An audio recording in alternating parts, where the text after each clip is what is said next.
What just happened in the heart of the Middle East could change everything. Overnight, the United States unleashed a surprise strike targeting Iran's most heavily fortified nuclear facilities, and the world is now on edge.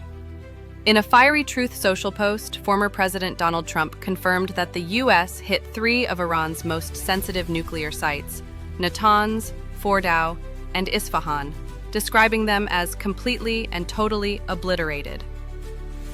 But while Trump painted a picture of devastation, Iranian officials quickly downplayed the impact, calling the attack mostly superficial and warning the U.S. of everlasting consequences. This is not just a regional flare-up. These 3 sites lie at the very core of Iran's nuclear capabilities and ambitions.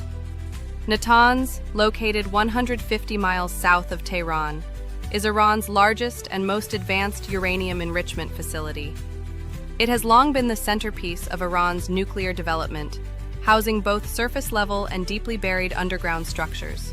With the capacity to hold up to 50,000 centrifuges, Natanz has been enriching uranium to 60% purity, edging dangerously close to weapons-grade levels.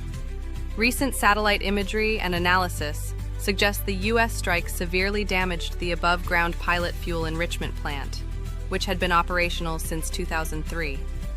More critically, the attack knocked out electricity to underground levels, disabling much of the enrichment equipment, an effective way to paralyze a deeply embedded system. Meanwhile, the Fordow facility, shrouded in secrecy and built beneath nearly 300 feet of solid mountain near the holy city of Qom, has always been one of the most impenetrable nuclear sites on Earth. This is a place so deep that only the U.S. possesses bunker-busting bombs capable of reaching it, and even then, success isn't guaranteed. Israeli intelligence once revealed stolen Iranian documents detailing Fordow's immense depth and advanced enrichment operations. The International Atomic Energy Agency recently reported that Iran had ramped up production here to 60% purity using 2,700 centrifuges. Experts warned this could yield enough uranium for up to 9 nuclear weapons in just 3 weeks. If that timeline is true, the urgency of the U.S. strike becomes clearer. But whether the bombing truly disrupted the heart of the facility remains in question. The third site, Isfahan, may not have the same underground depth, but it's the brain of Iran's nuclear program. Home to more than 3,000 scientists and the largest nuclear research complex in the country, Isfahan was built with Chinese assistance and includes multiple research reactors, a conversion facility, and a zirconium cladding plant crucial for nuclear fuel production. Known as the hub of Iranian nuclear innovation, it has long been suspected of being the strategic planning ground for Iran's ambitions. By targeting all 3 facilities, the U.S. has effectively drawn a red line, one that's already sparking international debate and military posturing. Iran's foreign minister has warned that these attacks will not go unanswered, while Trump's message was blunt. Any retaliation will be met with full force.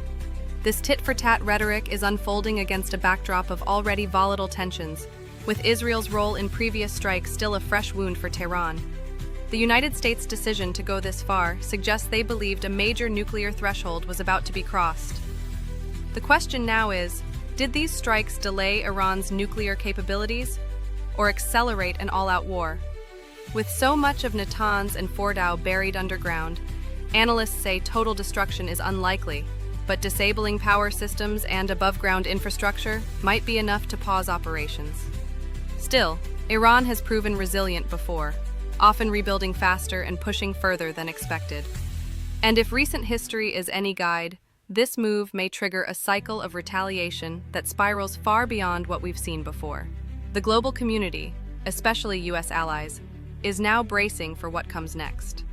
As American bombers return home, Iran's silence is growing louder, and the next moves may not be made in daylight or public announcements.